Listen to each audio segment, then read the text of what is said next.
everybody, my name is Gamal, this is Professor Valdir Rodriguez, and today we are going to speak about our over-under passing. Okay, it's a type of guard passing that requires a lot of control, pressure, and naturally guys some level of mobility. Okay, the idea of the under-over passing guys goes through definitely guys control the hips, try to isolate and minimize our partner's mobility. Okay, but first let's speak briefly here guys about the idea of the guard in Jiu-Jitsu. Okay, guard in Jiu-Jitsu is every time that we are on the bottom and we are able to keep our feet, our legs in front of our partners. Okay, so feet, whether it's placement, hips, arms, or retention, full retention, close guard, partial retention, half guard. And from the guard, we know that we can work on sweeps when we start on the bottom and potential submissions. Okay, we have chokes, arm bars, so we have plenty of attacks available. Okay, but today's subject here, guys, is our over-under passing. Okay, the over-under passing, guys, is a very traditional way to pass the guard, very traditional version of the guard passing. Okay, it's a type of guard passing, guys, that, as I said previously, works with a considerable amount of control, pressure. We must be patient, okay, and revolves around guys controlling the hips and legs. So let's first guys work in a very simple entry, okay, and then from that entry we can develop our attacks, okay, our guard passes. So first step here guys, we may initiate our entry here guys on our knees. So for example here my partner is working his half guard. I can try here to understanding that one of the legs is going to be the retention, the other leg here will be the frame, potential frame here or potential hook.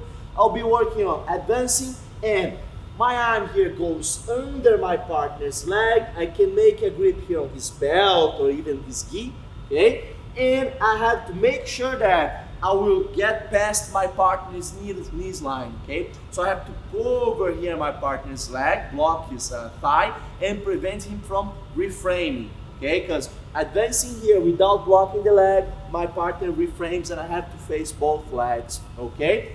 So from the half guard would be, for one, I block here and we have our potential under over.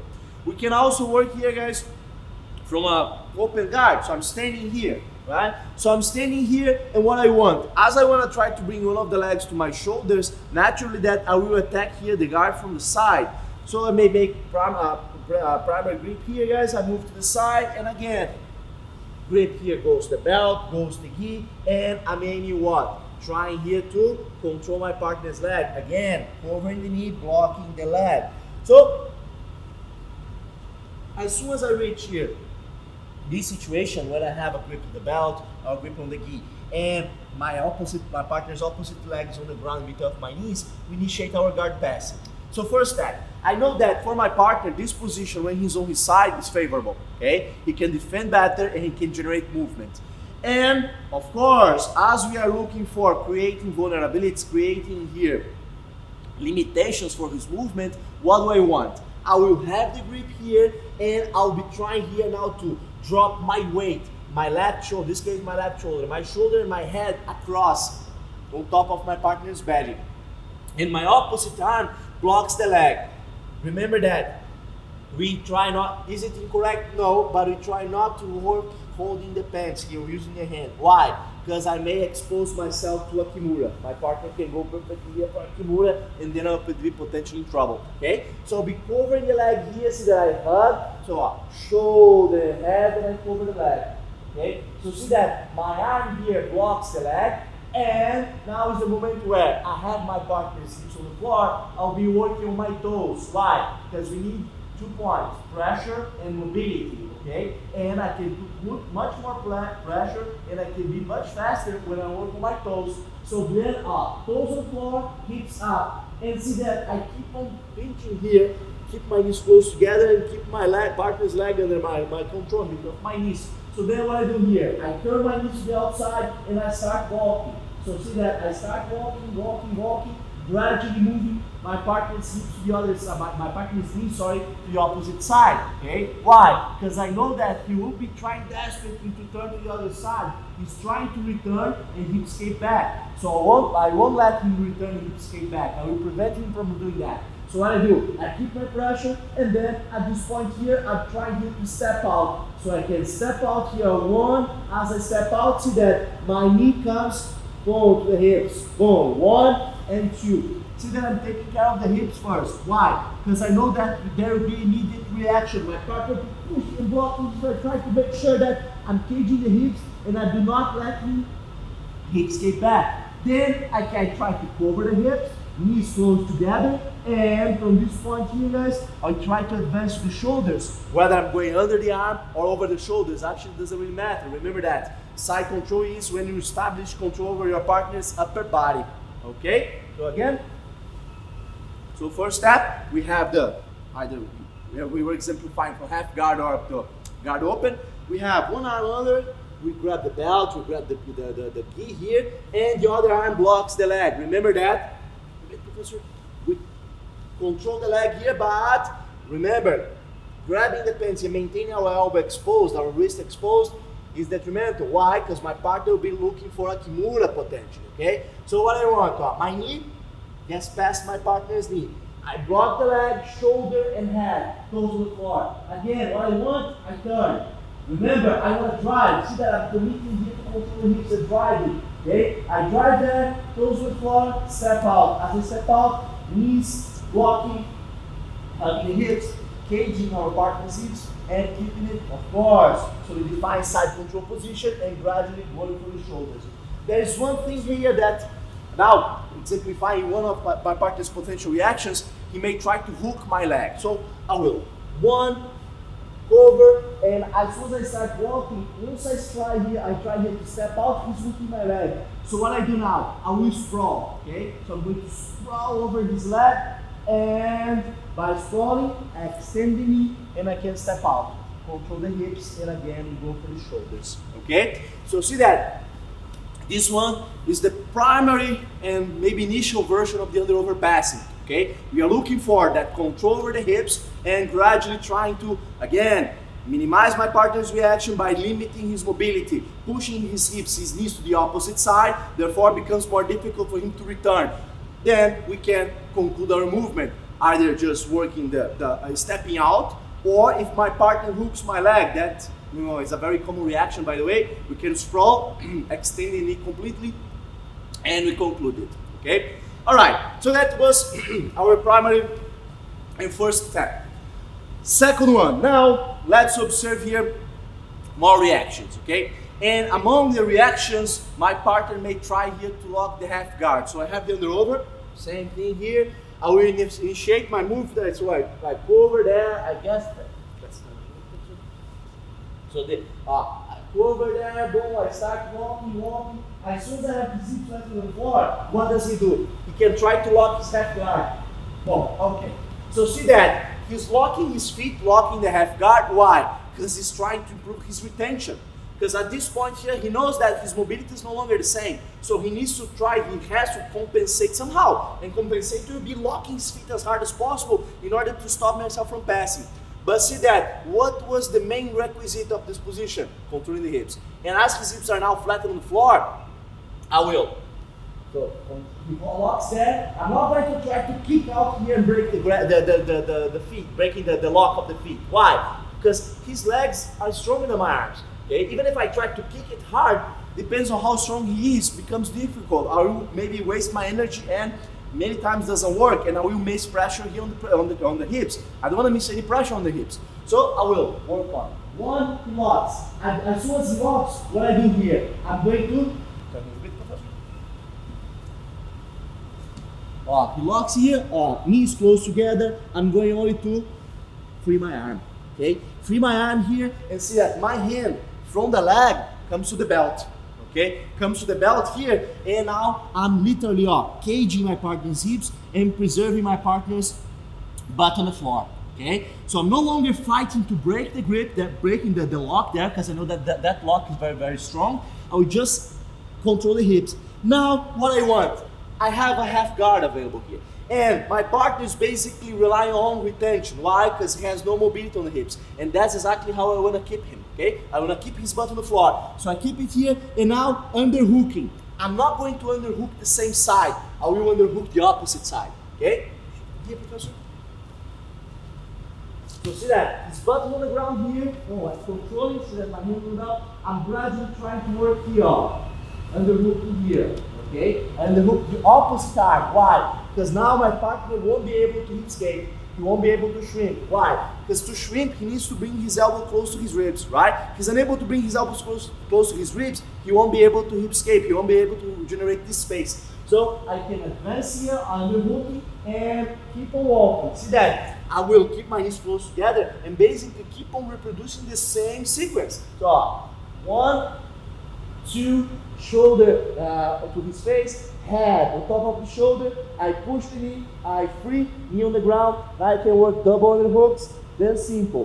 1, 2, use my toes, open, and we pass. Okay? So again. So first step, we have the under-over passing, and again, I'm working, try, move, oh, he locks his legs. Again, can I eventually try to open by kicking it? I can, but again, depending on how strong is my partner, won't be possible. Sometimes longer legs, even worse. So, I will just bring my arm out and cage the hips, but right away. I try not to waste any time here. Why? Because if I stop longer here, he'll be constantly pushing and recover his hips on his shoulders on the floor. So I will gradually arm goes under hook, opposite side. Okay? Then see that my arm goes, but I'm not going to keep my upper body low here. Of course, if there is a frame, he's pushing there, okay, I can tripod here, then from here I go. Okay? But see that regardless of whether I'm here putting pressure on his chest or his shoulder, I'll be tripoding. Hold 1, 2, and then double underhooks if it's possible, of course, and head on the floor, toes, and we mount. Okay? So see that the idea, regardless of whether there is a lock or not, is the same. We are still trying to deal with the hips and taking care of the hips before trying to get the shoulders. I'm not trying to extend. Extension in this situation here will offer space, and space for us is not productive. Okay? Be productive to my partner. Why? Because he is trying to move. He is trying to find mobility enough to make us struggle to pass and eventually create some sort of imbalance into sweep. Okay? All right. So first and second movements. The primary idea of the sweep, the guard passing. Second one, based on his reaction. Okay, he was locking his guard, and by locking the half guard, we had to deal with the half guard then. But it wasn't a substantial problem. Why? Because we were taking care of underhook. And underhooking the opposite side. Why? Because I was preventing my partner from shrimping by getting his elbow on his ribs. Okay, but you can also see another scenario where I'm moving here, same thing. But now what I do here, I'm going to walk all the way to the other side. Okay, so again, I have the underhook here, arm under his leg. I will work here and see that. I'm now, again, walking here all the way to the other side. So see that. For the first movement, we were walking just enough to step out. Second, we were walking, my partner was locking. This one here, see that. We walk here, and see that I'm already turning my hips. So I walk here to get both legs close together. And see that my hand from the leg goes the belt. My shoulder, head on his belly. So again, go here. 1, 2, see that I keep on dragging. At this point, hand goes to his knee, and I walk further here. Now I have both legs close together. Shoulder and head to shoulder on his ribs, head on his shoulder. Now my knee, I place my knee behind of my partner's butt, behind of his legs, and I can even step. Why? Because my opposite hand is available here on top of his knee, right? So I push, I step out here, and again, we pass the guard, but now utilizing a mix of the under over and leg smashing, okay? So again, under over passing, we start walking, same thing, see that I'm progressing, but now I move further, further here. I free off, hand goes the belt now, other hand, I push the leg to the ground and I walk. See that, again. See that, again, I'll be head on his hips, head here, and my knee off. Right behind of his butt, I step. As I step there, remember, I can push the leg on top, step back, and again, we pass the guard. Okay? All right, guys, so see that. Based on that very, very simple idea of the under-over passing, of course that the execution, and then execution, I mean, like, regardless of what's the situation, okay, there is always a level of resistance. So types of guard passing, like sequences of guard passing that includes more pressure and control, will require also, guys, more patience. Okay, we cannot try here to do it too fast, because if you try to do it too fast, you're going to miss some point, you're going to miss some grip, you're going to concede the space, and space to the guard player is valuable. Okay, my partner is looking for space, he's looking for mobility. So remember, guys, every time that you engage in a situation where, okay, I want to work with pressure, you have to be patient, okay, and respect all the steps in order to make your position totally effective. Okay, all right, so now let's recap, okay, all of the movement that I've done today. See that